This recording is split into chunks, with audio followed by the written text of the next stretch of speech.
നമുക്ക് അബിയുടെയും ജാനകിയുടെയും ഇന്നത്തെ നല്ലൊരു വിശേഷം കേട്ടാലോ? അങ്ങനെ ഇന്നത്തെ വിശേഷം നമ്മൾ കാണുന്ന എല്ലാവരും കാണാൻ കാത്തിരുന്ന ആ കുറച്ച് നല്ല നല്ല വിശേഷങ്ങളൊക്കെ തന്നെയാണ്. അങ്ങനെ അവസാനം തമ്പി പശുപതിയോട് ചോദിച്ച് ജാനകിയും രാധാമണി എവിടെയാണ് താമസിക്കുന്നത് എന്നുള്ള സ്ഥലമൊക്കെ മനസ്സിലാക്കുവാണ്. അതിനുശേഷം അങ്ങോട്ടേക്ക് തിരിക്കാൻ തുടങ്ങുക. ഈ സമയം പശുപതി പറഞ്ഞു, സാറേ ഞാനും കൂടെ വരട്ടെ എന്ന് ചോദിക്കുക. വേണ്ട, ഞാൻ തനിയെ മതി, ഞാൻ തനിയെ പോയി കണ്ടാൽ മതി എന്നൊക്കെ പറഞ്ഞുകൊണ്ട് ഭയങ്കര ആത്മവിശ്വാസത്തോട് കൂടിയിട്ട് തമ്പി ജാനകി താമസിക്കുന്ന അങ്ങോട്ടേക്ക് പോവാണ്. ആ സമയം ജാനകിയും മേരിയമ്മയും കൂടെ കറി വെക്കാനുള്ള പച്ചക്കറിയൊക്കെ ഒരുക്കുവാണ്. പിന്നീട് ജാനകിയോട് മേരിയമ്മ പറഞ്ഞു, അത് മോളെ ഇതുവരെയായിട്ട് രാധാമണി പുറത്തേക്ക് ഇറങ്ങിയിട്ടില്ലോ, ആ മുഖമാണ് വീർപ്പിച്ച് വിടുകയല്ല ഇരിക്കണമെന്ന് പറയണം. അതങ്ങനെയാ മേരിയമ്മയ്ക്ക് അറിയാലോ. പൊന്നു വന്നിട്ട് പോയി കഴിഞ്ഞിട്ടുണ്ടെങ്കിൽ അമ്മയ്ക്ക് ഭയങ്കര വിഷമമാണെന്ന് പറയണം. അത് ശരിയാ, പൊന്നുമോൾ എപ്പോൾ വന്ന് പോയിട്ട് കഴിഞ്ഞിട്ടുണ്ടെങ്കിലും പിന്നെ രാധാമണിക്കാണെങ്കിൽ 2 ദിവസത്തിന് ഊണില്ല ഉറക്കമില്ല, വല്ലാത്തൊരവസ്ഥയായിരിക്കും എന്ന് പറയാം. എന്ത് ചെയ്യാൻ പറ്റും മേരിയമ്മ പറഞ്ഞു, ഒരു കാര്യം ചെയ്യാം, വീട്ടിലേക്ക് കൊണ്ടുപോകണം, കുഴപ്പമില്ലെന്ന് പറയണം. അത് ശരിയാ, അമൽ അതിനെക്കുറിച്ച് വന്ന് പറയുകയും ചെയ്താ. പക്ഷേങ്കിൽ ഇപ്പം വീട്ടിലേക്ക് കൊണ്ടുപോയാൽ ശരിയാവില്ല. മേരിയമ്മയ്ക്ക് അറിയാലോ ഈ കേസിൻ്റെ കാര്യങ്ങളൊക്കെ, അതെന്നെല്ലാം ഒന്ന് സോൾവ് ചെയ്യണം. അതിനുശേഷം വേണം എൻ്റെ അമ്മയെ വീട്ടിലേക്ക് കൊണ്ടുപോകാനായിട്ട്. അങ്ങനെ അവർ സംസാരിച്ചിരിക്കുന്ന സമയത്ത് പുറത്ത് കോളിംഗ് ബെല്ല് അടിക്കുകയാണ്. കാർ വന്നിരിക്കുന്ന ശബ്ദമൊന്നും കേട്ടില്ല, ഒരു വണ്ടി വരുന്നതിൻ്റെ ശബ്ദമൊന്നും കേട്ടില്ല. പിന്നെ ആരായിരിക്കും? മേരിയമ്മ അവിടെ ഇരിക്കുക, ഞാൻ പോയി കഥ തുറന്ന് നോക്കാം. ആര് വന്നാലും ഞാൻ പെട്ടെന്ന് തന്നെ അവരെ പറഞ്ഞു വിടും, അധികം സമയം നിർത്തില്ല എന്നൊക്കെ പറഞ്ഞ് ജാനകി പോയി കഥ അങ്ങ് തുറക്കുവാണ്. കഥ തുറന്ന് നോക്കിയപ്പോൾ മുമ്പിൽ നിൽക്കുന്ന ആളെ കണ്ട് ജാനകി ഞെട്ടിപ്പോയി. തമ്പിയാണ്. തമ്പി ഒരു വല്ലാത്ത ചിരിയോട് കൂടിയിട്ട് അങ്ങനെ നിൽക്കുകയാണ്. തമ്പി ജാനകിയോട് ചോദിച്ചു, എന്താടി നീ ഇങ്ങനെ നോക്കണേ, എന്നെ കണ്ടിട്ട് മനസ്സിലായില്ലേന്ന് ചോദിക്കണം. തമ്പി പറഞ്ഞു, നിങ്ങളോ? തമ്പിയല്ല, ജാനകി പറഞ്ഞു, നിങ്ങൾ എന്തിനാ ഇങ്ങോട്ടേക്ക് വന്നേന്ന് ചോദിക്കാം.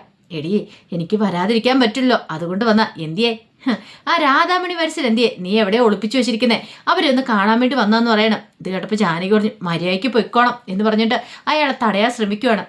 പക്ഷെ അയാൾ പോകാനായിട്ട് കൂട്ടാക്കിയില്ല. അയാൾ അകത്തേക്ക് കയറാൻ തുടങ്ങിയപ്പോഴത്തേനും ജാനകി എന്ത് ചെയ്യുക, ആ കയ്യെ പിടിച്ച് മാറ്റിവിടാൻ തുടങ്ങിയപ്പോൾ ജാനകിയുടെ കയ്യെ പിടിച്ച് അയാൾ പുറത്തേക്ക് ആക്കണം. എന്നിട്ട് പറഞ്ഞു, ദേ ഒരു കാര്യം ഞാൻ പറഞ്ഞേക്കാം, ഞാൻ രാധാമണി വരച്ചിലെ കാണാൻ വന്നിട്ടുണ്ടെങ്കിൽ കണ്ടിട്ട് തന്നെ പോവുള്ളൂ. നീ എവിടുന്നോ ഒരു രാധാമണി വരച്ചില ഉണ്ടാക്കണമെന്ന് എനിക്കറിയാം, ഞാനൊന്നും കാണട്ടെ അവരെ എന്നും പറഞ്ഞ് അകത്തേക്ക് കയറി. ഈ സമയം ജാനകി പറഞ്ഞു, നിങ്ങൾ ദൈവത്തെ ഓർത്തിട്ട് പ്രശ്നം ഉണ്ടാക്കാതെ പോകാൻ നോക്ക് എന്നൊക്കെ പറയണം. പ്രശ്നം ഉണ്ടാക്കാനാ? ഞാനല്ലല്ലോടി പ്രശ്നം ഉണ്ടാക്കിയത്, നീയല്ലേ, അപ്പോൾ എനിക്ക് വെറുതെ വിടാൻ പറ്റുമോ എന്നൊക്കെ ചോദിക്കുകയാണ്. ഈ സമയത്താണ് മേരിയമ്മ അങ്ങോട്ടേക്ക് ഇറങ്ങി വരുന്നത്. മേരിയമ്മയെ കണ്ടത് തമ്പി വെച്ചു, ആഹാ രാധാമണി വരച്ചിൽ വന്നല്ലോ. അപ്പം തമ്പിയുടെ മനസ്സിലെ വിചാരം മേരിയമ്മയാണ് രാധാമണി വരച്ചിലെന്നാ വിചാരിച്ചുകൊണ്ടിരുന്നത്.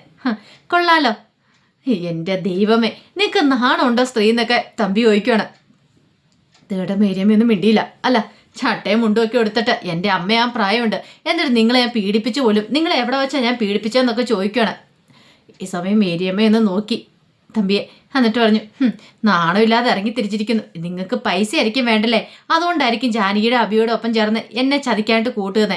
നിനക്ക് പണം വേണ്ടെങ്കിൽ ഒരു വാക്ക് എന്നോട് പറഞ്ഞാൽ മതി, ലക്ഷങ്ങൾ വേണം ഞാൻ തരുമായിരുന്നല്ലോ, അതിന് വേണ്ടിയിട്ട് ഇങ്ങനെ ഡ്രാമ കളിക്കേണ്ട കാര്യം ഉണ്ടായിരുന്നോ? രാധാമണി വയസ്സിലായിട്ട് വേഷം കെട്ടി വന്നിരിക്കുന്നു, കൊള്ളാം എന്ന് പറയണ. ഇത് കേട്ടപ്പോൾ ജാനകി പറഞ്ഞു, അതെ രാധാമണി വയസ്സിൽ തന്നെ നിങ്ങൾക്ക് കുഴപ്പമൊന്നുമില്ല, മരിക്ക് പോകാൻ നോക്ക്, നിങ്ങൾ കണ്ടില്ലേ, ഇനി എന്തിനാ അവിടെ നിൽക്കണമെന്ന് ചോദിക്കാം. കണ്ടിട്ട് അങ്ങനെ പോകാൻ വേണ്ടി വന്നല്ലോ ഞാൻ, മര്യാദയ്ക്ക് ഇപ്പം ഈ നിമിഷം ഇവിടെ നിന്ന് ഇറങ്ങിക്കണം. നിന്റെ ശരിക്കുള്ള പേരെന്താടിയെന്ന് ചോദിക്കണം. മേരിക്കുട്ടിയമ്മ പറഞ്ഞു, മേരിക്കുട്ടി എന്ന് പറയണം. മേരിക്കുട്ടിയാണെങ്കിലും ഏത് കുട്ടിയാണെങ്കിലും മര്യാദയ്ക്ക് പൊയ്ക്കണം, കുറച്ച് സമയം ഞാൻ തരും. രാധാമണി വരസരുടെ വേഷം അഴിച്ചു വെച്ചിട്ട് വേണം പോകാനായിട്ട്, അവൾ ഇറങ്ങി തിരിച്ചിരിക്കുന്ന ഈ വയസ്സനാങ്കാലത്ത് വേഷം കെട്ടാനായിട്ട് എന്നൊക്കെ പറയണം. പിന്നീട് ജാനകിയോട് പറഞ്ഞു, എടി നിനക്ക് നാണമുണ്ടോ? നിനക്ക് തന്തയില്ല തള്ളയില്ല ആരുമില്ല, എന്നിട്ട് അവൾ ഓരോ വേഷം കെട്ടലുമായിട്ട് ഇറങ്ങിയിരിക്കുന്ന, പേരിന് ഒരച്ഛനെന്ന് പറയാനെങ്കിലും ആരെങ്കിലും ഉണ്ടോടി നിനക്ക്? എന്നിട്ട് പിന്നെ നീ എന്ത് ധൈര്യത്തിലാണ് ഈ കിടന്ന് കൂത്തൊക്കെ കാണിക്കുന്നത്? നീ അധികം വൈകാതെ അങ്ങ് പരലോകത്തേക്ക് പോവും ജാനകി, എന്നോട് മുട്ടിയിട്ടുണ്ടെങ്കിൽ ഈ തമ്പി ആരെന്നുള്ള കാര്യം എനിക്ക് ഞാൻ കാണിച്ചു തരും എന്നൊക്കെ പറഞ്ഞ് തമ്പി വെല്ലുവിളിക്കണം. മേരിയമ്മയ്ക്ക് കട്ടക്കലിപ്പായി പോയി. മേരിയമ്മയ്ക്ക് ഭ്രാന്തിളകുന്ന പോലെ തോന്നി. മേരിയമ്മയ്ക്ക് മനസ്സിലായി ഇവനങ്ങനെ വെറുതെ പോകുന്ന വഴിയില്ലെന്ന്. ഈ സമയം ജാനകി പറഞ്ഞു, മര്യാദയ്ക്ക് നിങ്ങൾ പോകുന്നുണ്ടോ എന്ന് നിൽക്കും. ഞാൻ പോകുന്നില്ലടി, ഇപ്പം ഞാനങ്ങനെ പോകാൻ ഉദ്ദേശിച്ചിട്ടില്ല എന്ന് പറയണം. മേരിയമ്മ പറഞ്ഞു, നീ പോവണ്ടടാ, നീ പോവണ്ട, നീ രാധാമണി വരച്ചിലെ കണ്ടിട്ട് പോയാൽ മതി എന്ന് പറയണം. ഇത് കേട്ടപ്പോൾ തമ്പി ഒരു ഞെട്ടലോടുകൂടി മേരിയമ്മയുടെ നേരെ നോക്കുകയാണ്. നീ എന്താ വിചാരിച്ചോണ്ടിരിക്കണേ, രാധാമണി വരച്ചിൽ ഞാനാന്നോ? നിനക്ക് തെറ്റിയുടെ തമ്പി. പെട്ടെന്ന് ജാനകിക്ക് വിഷമം. ജാനകി പറഞ്ഞു, വേണ്ട മേരിയമ്മ, വേണ്ടെന്ന് പറയണം. മോളെന്നോടെ മിണ്ടായിരിക്കുക. ജാനകിക്ക് മനസ്സിലായി മേരിയമ്മ കാര്യങ്ങൾ തുറന്നു പറഞ്ഞ് അതോടുകൂടി തീർന്നു. ഈ സമയം മേരിയമ്മ പറഞ്ഞു, നീ എന്താടാ വിചാരിച്ചോണ്ടിരിക്കണേ, ഞാനാന്നോ? ഒരിക്കലും ഞാനല്ലടാ. രാധാമണി വരച്ചിലെ കാണണമെങ്കിൽ നീ അപ്പുറത്തെ മുറിയിലേക്ക് ചെന്ന് നോക്ക്, നിനക്ക് കാണാൻ പറ്റുമെന്ന് പറയണം. അല്ലെങ്കിൽ നിന്റെ മുന്നിൽ ഇങ്ങനെ വേഷം കണ്ടു നിൽക്കേണ്ട കാര്യമൊന്നും എനിക്കില്ല. ഒരു ഒരു പെൺകുട്ടിയെ ക്രൂരമായിട്ട് ബലാത്കാരം ചെയ്ത് എന്നിട്ട് നീ കറിവേപ്പില പോലും വലിച്ചെറിഞ്ഞ് കളഞ്ഞവനല്ലേടാ. എന്നിട്ട് നീ ഇങ്ങനെ വലിയ ആളുകൾ സമൂഹത്തിൽ മാന്യമായിട്ട് ജീവിക്കാനായിട്ട് നിനക്ക് എങ്ങനെ സാധിക്കുന്നതാണെന്ന് ചോദിക്കുകയാണ്. ഇത് കേട്ടപ്പം തമ്പി ഒന്ന് നോക്കിയിട്ട് തമ്പി മുറിക്കകത്തേക്ക് പോകാൻ തുടങ്ങിയപ്പം ജാനകി തടഞ്ഞു. വേണ്ട, മുറിക്കകത്തേക്ക് പോലെ പുറത്തേക്ക് പോകാൻ പറയണം. പക്ഷേ ജാനകിയുടെ ഇതൊക്കെ അഭിപ്രായം ഒന്നും മാനിക്കാതെ അല്ലെങ്കിൽ ജാനകിയെ കയ്യെ പിടിച്ച് വലിച്ച് മാറ്റി നിർത്തിയിട്ട് തമ്പി അകത്തേക്ക് അങ്ങോട്ട് കയറി ചെല്ലുവാണ് രാധാമണി വരച്ചുള്ള മുറിയിലേക്ക്. അങ്ങനെ അങ്ങോട്ട് കയറി ചെന്ന് ഇപ്പം ഒരു നിമിഷം ഞെട്ടിപ്പോയി. ആ കട്ടിലിരിക്കുന്ന ആളെ കണ്ട് തമ്പി ഞെട്ടി ഇങ്ങനെ നിൽക്കുകയാണ്. കാരണം രാധാമണി വരച്ചൽ വിശ്വസിക്കാൻ പോലും പറ്റില്ല. ഈ സമയത്ത് രാധാമണി ഇങ്ങനെ പതുക്കി ഇങ്ങനെ മോൻ തിരിച്ച് തമ്പിയെ നോക്കുകയാണ്. തമ്പിയെ കണ്ടതും രാധാമണിയുടെ മനസ്സിൽ എന്തോ ഒരു സ്ഫോടനമുണ്ടായി. രാധാമണി ആകെപ്പാടെ പേടിച്ചുപോയി. വല്ലാത്തൊരവസ്ഥയായിരുന്നു മനസ്സിലുണ്ടായിരുന്നേ. ആ സമയം തമ്പിക്കാണെങ്കിൽ എന്തു പറയണം നടത്തില്ല. തമ്പി ഇങ്ങനെ രാധാമണിയെ തന്നെ നോക്കി നിൽക്കുകയാണ്. അപ്പോൾ തനിക്കിട്ടുള്ള ശരിക്കുള്ള പണി തന്നെയായിരുന്നു ഇത്. താൻ വിചാരിച്ചുകൊണ്ടിരുന്നേ ഇതാ മറ്റേ സ്ത്രീ ആയിരിക്കുമെന്നാ രാധാമണി എന്ന് കരുതിയിരുന്നേ. പക്ഷേ അതല്ല, ഇത് ഒറിജിനൽ രാധാമണിയാണ്. അപ്പോഴേക്കും മേരിയമ്മയും കൂടെ വന്നു. കയ്യിലൊരു വെട്ടുവാക്കത്തി ഉണ്ടായിരുന്നു. എടാ, ഇനി രാധാമണി അങ്ങനെ തൊട്ടുപോയിട്ട് നിന്നെ ഇവിടെ ആയിട്ട് ഞാൻ വെട്ടിക്കൊല്ലുമെന്ന് പറയണം.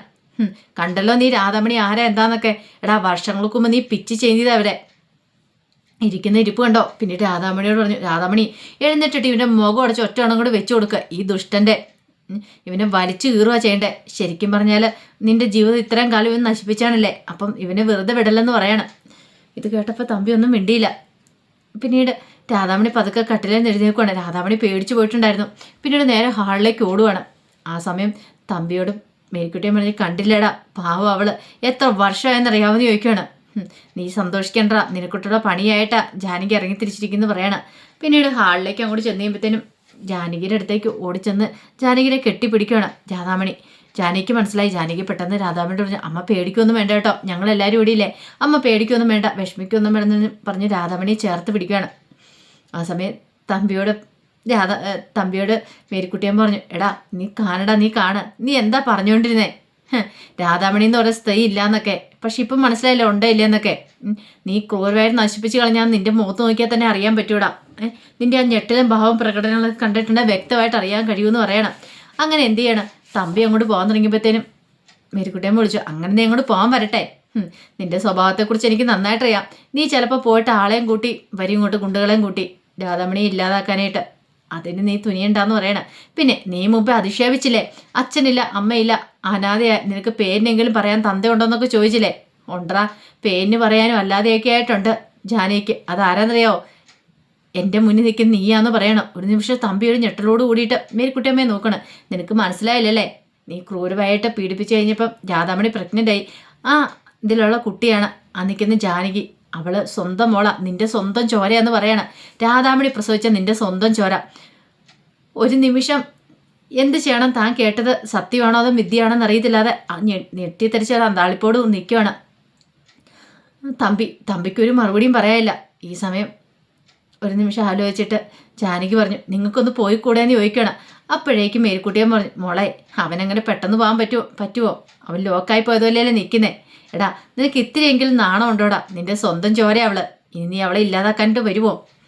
വരുവാണ്, നിനക്ക് നിന്റെ സ്വന്തം ചോരയെ തന്നെയാടാ ഇല്ലാതാക്കണ്ടേ. പക്ഷെ ഒരു കാര്യമുണ്ട് തമ്പി, ഇനി അവള് നിന്നെ ഒരിക്കലും അച്ഛനായിട്ട് ഈ ജന്മത്തെ അംഗീകരിക്കാൻ പോകുന്നില്ല. അവൾക്ക് നിന്നെ വേണ്ട, അച്ഛനെന്ന ലേബിൾ വേണ്ട. പക്ഷെ അവൾക്ക് അവളുടെ അമ്മയ്ക്ക് നീതി കിട്ടണം.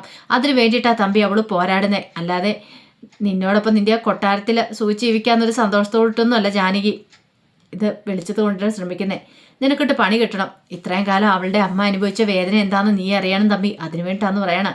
തമ്പി പിന്നെ അവിടെ നിന്നില്ല, ഒന്നും മിണ്ടാതെ തമ്പി അങ്ങോട്ടേക്ക് ഇറങ്ങി പോവാണ്. ഈ സമയം ജാനകി പറഞ്ഞു, വേണ്ടായിരുന്നു മേരിക്കുട്ടിയമ്മ, എന്തിനാ മേരിക്കുട്ടിയമ്മ അങ്ങനെയൊക്കെ പറയാൻ പോയത്? വേണം മോളെ, അല്ലെങ്കിൽ അവൻ ഈ വീടിന് തീയിട്ടേരാം. എന്നെ നിന്നെ ഉൾപ്പെടെ എല്ലാവരും കത്തിച്ച് ചാമ്പലാക്കിയാനും. അവൻ്റെ സ്വഭാവം അറിയാലോ, അവൻ ചിലപ്പോൾ ഗുണ്ടകളെയും വിളിച്ചുകൊണ്ട് ഇങ്ങോട്ട് വരും. വിളിച്ചുകൊണ്ട് വന്നിട്ടുണ്ടെങ്കിൽ പിന്നെ ഇവിടെ ഒരു യുദ്ധഭൂമിയാക്കി മാറ്റുകയും ചെയ്യും. അപ്പോൾ ഇപ്പോഴാണെങ്കിൽ കുഴപ്പമില്ല, ഈ കാര്യങ്ങളൊക്കെ അറിഞ്ഞപ്പോൾ അവനൊരു ഞെട്ടല്ല. ആ ഞെട്ടൽ മാറാൻ കുറേ സമയം പിടിക്കും. അതുകൊണ്ട് നമുക്ക് ധൈര്യമായിട്ടിരിക്കാം. മോളെ നീ പേടിക്കൊന്നും വേണ്ട എന്നൊക്കെ പറയണം. ഇത് കേട്ടപ്പോൾ ജാനകി പറഞ്ഞു, അതെ മേരിക്കുട്ടിയമ്മ പേടിക്കണ്ട, എന്തിനാ പേടിക്കണേ എന്നൊക്കെ ചോദിച്ച് സമാധാനിപ്പിക്കണം. പിന്നീട് ജാനകി അബിയെ വിളിക്കണം. അബിയെ വിളിച്ചിട്ട് പൊട്ടിക്കരയോ. എന്താ ജാനകി കാര്യം എന്താ വെച്ചാൽ പറ, നീ എന്തിനാ കരയണേന്ന് ചോദിക്കും. അത് പിന്നെ അബിയായിട്ട് ഒരു പ്രശ്നമുണ്ട്. എന്താ കാര്യം എന്താന്ന് വെച്ചാൽ പറ. ആ തമ്പിക്ക് എന്ത് പറ്റിയെന്ന് ചോദിക്കാം. അത് പിന്നെ തമ്പിയോടെ വന്നിട്ടുണ്ടായിരുന്നു, ബാക്കി കാര്യങ്ങളൊക്കെ പറയാണ്. എല്ലാം കേട്ട് കഴിഞ്ഞപ്പം അതിനേക്കാളും വലിയൊരു ഞെട്ടലോടെയായിരുന്നു അബി. അബി പറഞ്ഞു, ഇനി ഒരു നിമിഷം പോലും അമ്മയോടെ നിർത്തിക്കൂടാ, എത്രയും പെട്ടെന്ന് നമുക്ക് അമ്മയോടെ നിന്ന് മാറ്റണം. ഒന്നെങ്കിൽ ഒരു കാര്യം ചെയ്യാം, ട്രീറ്റ്മെൻറ്റിനായിട്ട് മാറ്റാം, അപ്പം പിന്നെ കുഴപ്പമില്ല, ട്രീറ്റ്മെൻറ്റും കാര്യങ്ങളൊക്കെ നടക്കട്ടെ, അങ്ങനെയാണെങ്കിൽ എൻ്റെ ഇടയ്ക്ക് വലിയ പ്രശ്നങ്ങളൊന്നും ഉണ്ടാകാൻ പോകുന്നില്ല എന്നൊക്കെ പറയാണ്. അപ്പോൾ അതിൻ്റെ വിശേഷങ്ങളൊക്കെ നമ്മൾ കാണുന്നത്. ഇതിൻ്റെ ബാക്കി വിശേഷങ്ങളുമായിട്ട് വൈകുന്നേരത്തെ പ്രമോയി വരാട്ടോ. ഒരിക്കൽ കൂടി എല്ലാവർക്കും ശുഭദിനം നേർന്നുകൊണ്ട് നിർത്തുന്നു. നന്ദി.